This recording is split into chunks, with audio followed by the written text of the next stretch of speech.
Hi viewers, എല്ലാവർക്കും നമസ്കാരം. Welcome back to channel. എല്ലാ പ്രേക്ഷകർക്കും ഒരിക്കൽ കൂടി സ്വാഗതം. ഇന്നിവിടെ വന്നിരിക്കുന്നത് ഒരു വീടിനെ കുറിച്ചിട്ട് സംസാരിക്കാനായിരുന്നു. ഇത് ഏകദേശം ഒരു 2 ബെഡ്റൂമായിട്ട് അറ്റാച്ച്ഡ് ആയിട്ടുള്ള ഒരു വീടാണ്. ഏകദേശം പഞ്ചായത്ത് റോഡിന് അഭിമുഖമായിട്ട് ഫേസ് ചെയ്ത് നിൽക്കുന്ന ഏകദേശം 17 സെന്റ് സ്ഥലത്ത് മുൻവശം മതിലൊക്കെ കെട്ടിയിട്ടുണ്ട്, ഗേറ്റ് വെച്ചിട്ടില്ല. അതുപോലെ നല്ലൊരു കിണർ ഈ വീട്ടിൽ നമുക്ക് കാണാൻ പറ്റും. എനി ടൈം വാട്ടർ അവൈലബിലിറ്റി ആണെന്നാണ് ഈ ഓണറിന്റെ ഭാഗത്ത് നിന്ന് അറിയാൻ സാധിച്ചത്.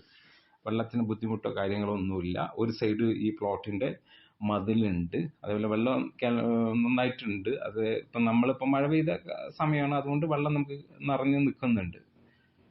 അതുപോലെ വലിയൊരു കിണറുമാണത്. 17 സെന്റ് സ്ഥലമാണ്. ഏകദേശം ഫ്രണ്ടിൽ തന്നെ ഒരു 4 തെങ്ങുകളും കാണുന്നുണ്ട്. അതിന്റെ വീടിന്റെ പുറകുവശമാണ് കൂടുതൽ സ്ഥലമുള്ളത്. അവിടെ ഇതേപോലെ ഒരു 5-8 തെങ്ങുകൾ കാണുന്നുണ്ട്. അതുപോലെ മാവ്, കവുങ്ങ്, പ്ലാവ്, അങ്ങനെയുള്ള കാര്യങ്ങളൊക്കെ, മരങ്ങളൊക്കെ അത്യാവശ്യം നമുക്ക് വീട്ടാവശ്യത്തിന് വേണ്ട ചക്ക, മാങ്ങ, തേങ്ങ ഇതൊക്കെ നമുക്ക് കിട്ടുന്ന ഒരു പ്രോപ്പർട്ടിയാണ് കേട്ടോ അത്.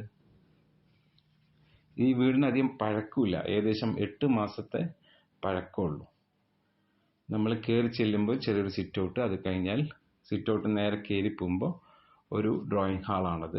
അത്യാവശ്യം വലിപ്പമുള്ള ഒരു മീഡിയം സൈസ് ആയിട്ടുള്ള ഒരു ഡ്രോയിങ് ഹാളാണ് നമുക്ക് കാണാൻ പറ്റുക. ആ ഡ്രോയിങ് ഹാളിൽ നിന്ന് നേരെ കയറുന്നത് ഡൈനിങ് ഹാളിലേക്കാണ്. അപ്പോൾ ആകെ 2 ബെഡ്റൂമാണ് ഇതിലുള്ളത്, അറ്റാച്ച്ഡ് ആയിട്ടാണ് വരുന്നത്. അപ്പോൾ ഇത് ഒരു ബെഡ്റൂം വന്നിട്ട് അതിൻ്റെ എൻട്രൻസ് ഈ ഹാളിൽ തന്നെ, മെയിൻ ഹാളിൽ തന്നെയാണ് പോകുന്നത്. അത് അറ്റാച്ച്ഡ് ആണ്. ഏകദേശം 12x12 ബെഡ്റൂം സൈസ് വരുന്നുണ്ട് ഈ ബെഡ്റൂം കേട്ടോളൂ. അതേപോലെ അടുത്തൊരു ബെഡ്റൂം വന്നിട്ട് മാസ്റ്റർ ബെഡ്റൂമാണ്. ഇത് വന്നിട്ട് കൂടുതലുണ്ട്, 12x13 സൈസായിട്ട് വരുന്ന ഒരു മാസ്റ്റർ ബെഡ്റൂമാണിത്. ഇതും അറ്റാച്ച്ഡ് ആണ്. അങ്ങനെ 2 ബെഡ്റൂമും അറ്റാച്ച്ഡ് ആയിട്ടുള്ള ഒരു വീടാണിത്. സെമി ഫർണിഷ്ഡ് ആണ്. ഫർണിഷ്ഡ് എന്ന് പറയാൻ പറ്റില്ല, കബോർഡ് വർക്കുകളോ അങ്ങനെയുള്ള ഒന്നും ചെയ്തിട്ടില്ല.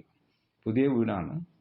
അതേപോലെ സ്റ്റെയർ കേസ് ഡൈനിങ് ഹാളിൽ തന്നെയാണ് വരുന്നത്. അതിൽ ഹാൻഡ് റീൽ പിടിപ്പിക്കുക അങ്ങനെയുള്ള കാര്യങ്ങളൊന്നും ചെയ്തിട്ടില്ല.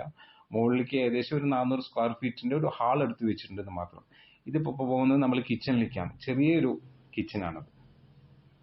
ചെറിയ രീതിയിൽ അടിയിൽ കബോർഡ്സ് ഒക്കെ വെച്ചിട്ട് അങ്ങനെ ചെയ്തിട്ടുണ്ട്. അതിന്റെ ഓപ്പോസിറ്റ് തന്നെ ഒരു സ്റ്റോർ റൂമും നമുക്ക് കാണാൻ പറ്റും. അവിടെ നിന്ന് പിന്നെ ഇറങ്ങുന്നത് വർക്ക് ഏരിയയിലേക്കാണ്. വർക്ക് ഏരിയ പറയുമ്പോൾ അതാണ് ഇപ്പോൾ മെയിൻ കിച്ചണായിട്ട്, വർക്കിംഗ് കിച്ചണായിട്ട് നമുക്ക് കാണുന്നത്. അതിൽ ഗ്യാസ് അടുപ്പുണ്ട്, അതേപോലെ ആലുവ അടുപ്പ് കാര്യങ്ങളൊക്കെ ഉണ്ട്. 2 സൈഡ് ഡോറുണ്ട്. ഒന്ന് കിണറിന്റെ വശത്തോട്ടും ഇറങ്ങാൻ പറ്റും, അതേപോലെ വീടിന്റെ പുറകുവശത്തോട്ടും ഈ ഇറങ്ങാൻ പറ്റുന്ന ഒരു ഡോറാണ് നമുക്ക് കാണാൻ പറ്റുക. മുകളിലത്തെ ഒരു റൂമിന്റെ കാര്യം പറഞ്ഞ ഹാളാണ്. അത് കോൺക്രീറ്റ് ചെയ്തിട്ടില്ല, ഷീറ്റാണ് ഇട്ടിരിക്കുന്നത്. ആവശ്യക്കാർ വിളിക്കുക 9446083335, 9746111002. Thank you.